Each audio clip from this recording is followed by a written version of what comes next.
we are going to look at how the printf function works. This is a function that we've already seen, and you know how it works in this simple example that we saw in code last week. But what does this actually mean is something that we look at in this video. When we looked at the example, welcome to ESE 101, then I told you that the printf statement will simply print everything that is within double quotes as just a string of letters.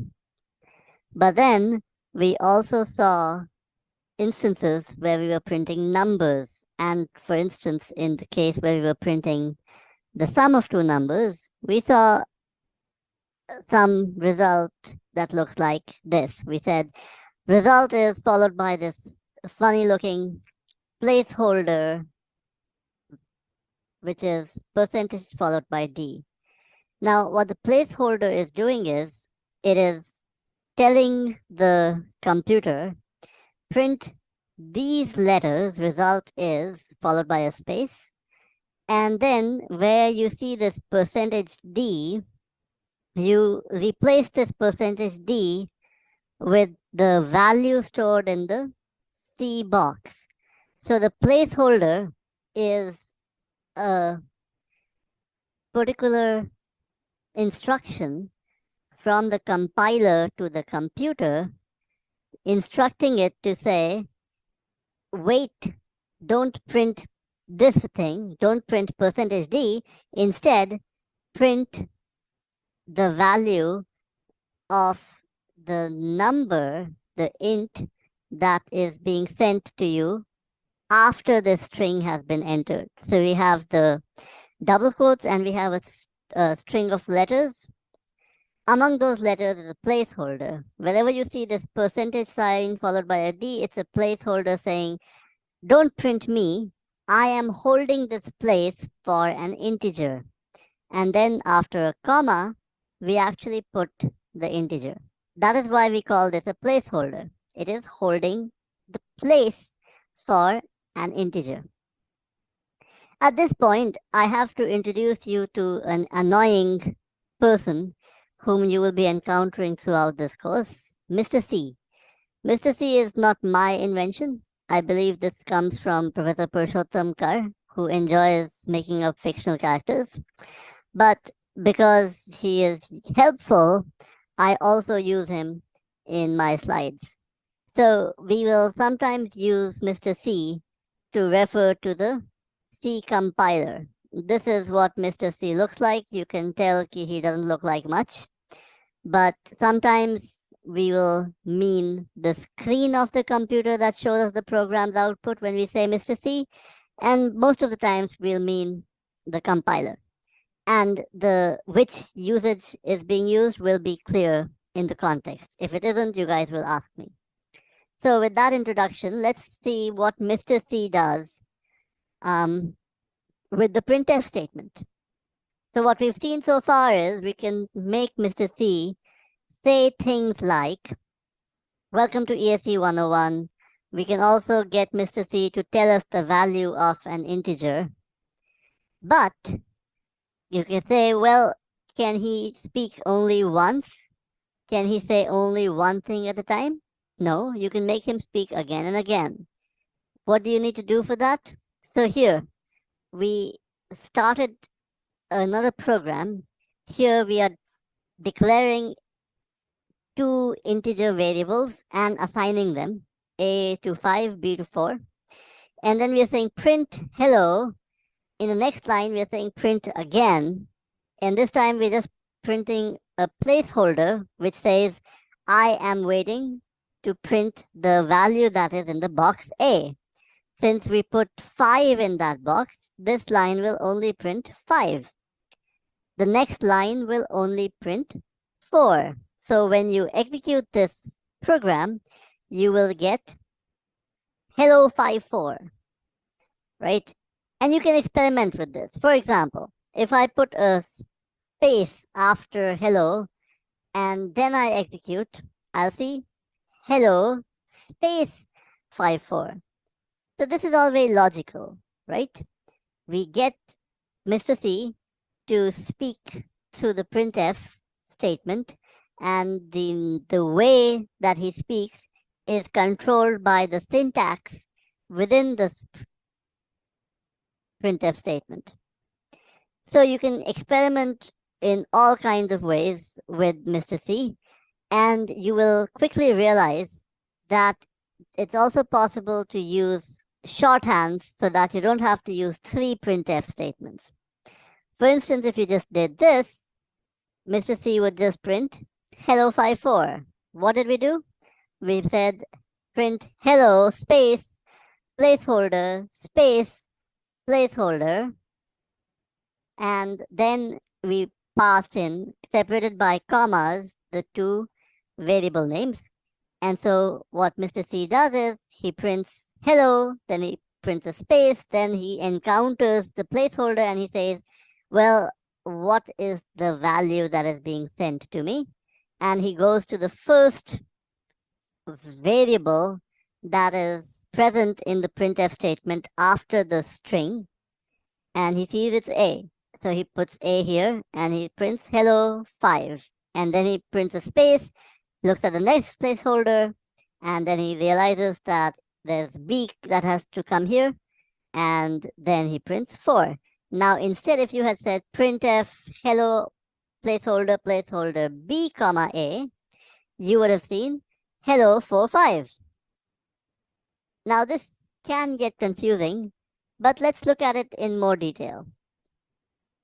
So the one thing you have to know about Mr. C is that he has to be told everything that you want him to do. He has no intelligence of his own. He will simply follow a very, very precise set of instructions.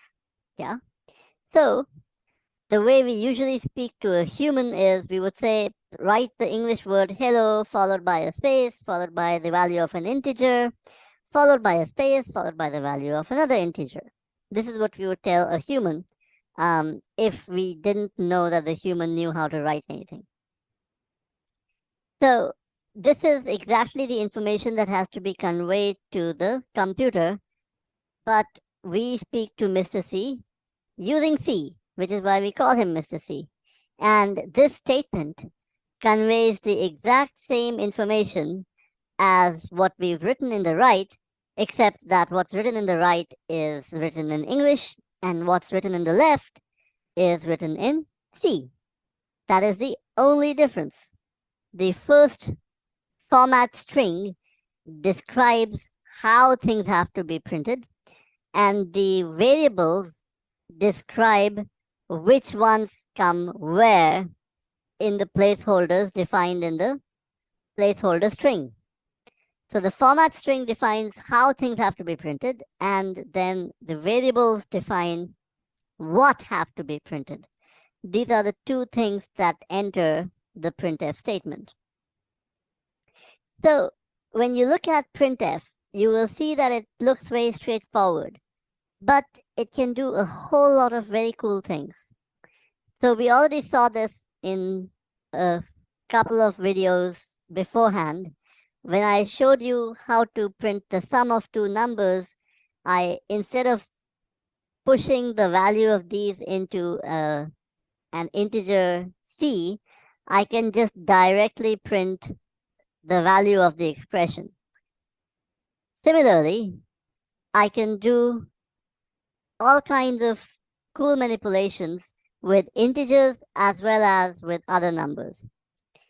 So Mr. C can print letters. Mr. C can print integers. Can Mr. C also print decimals? Yes, he can, but we won't see that immediately. We'll see that a couple of videos down the line.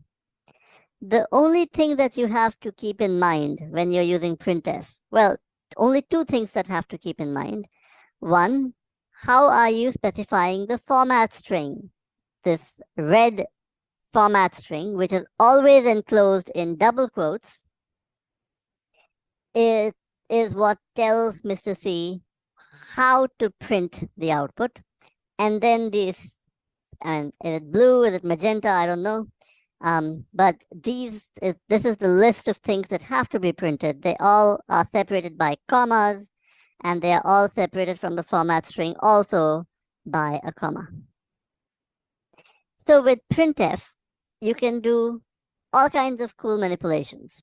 So here you will notice I have this strange looking character, this backslash followed by an N. What backslash N tells us is go to a new line. So this is what is called an escape character. And we'll see some other escape characters, but this is the new line escape character.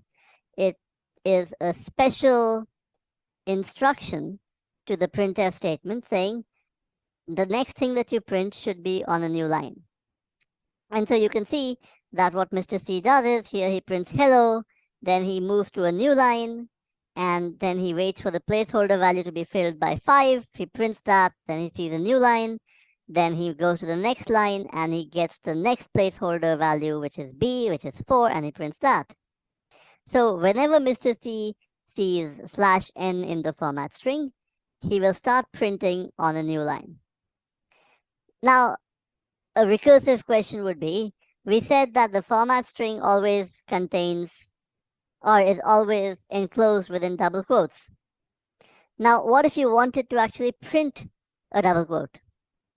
In that case, what you would do is you would escape the double quote.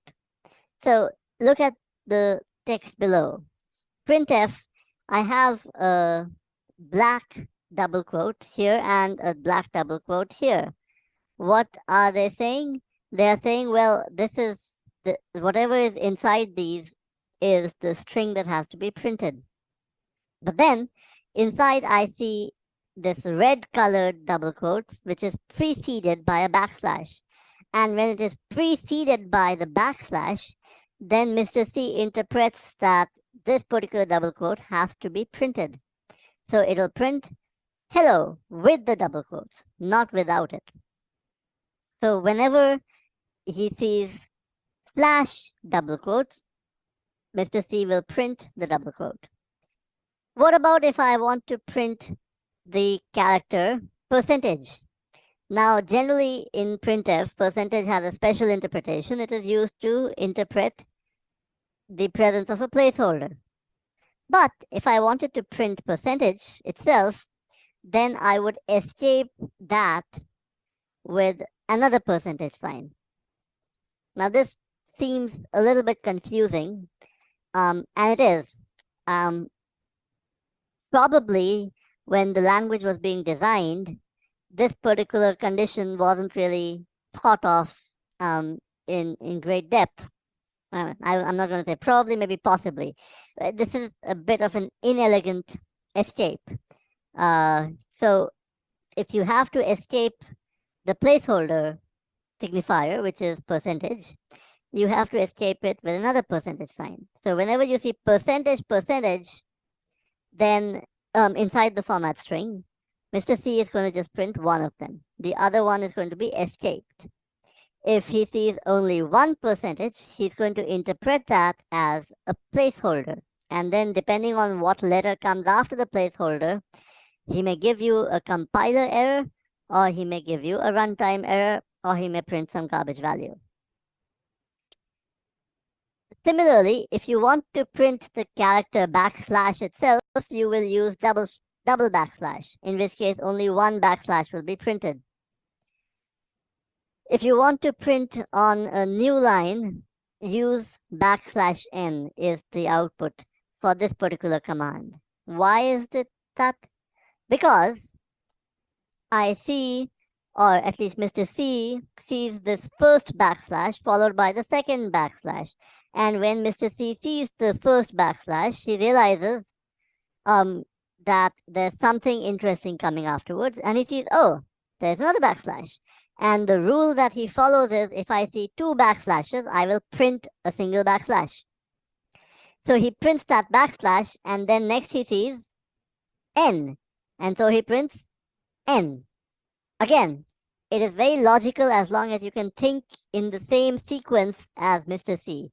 To Mr. C, sequence is very important. Don't think holistically.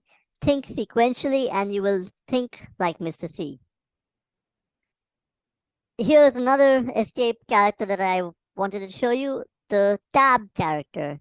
So if you want to print words with a large space in between, you will print it with a tab escape character, and Mr. C will print them far apart.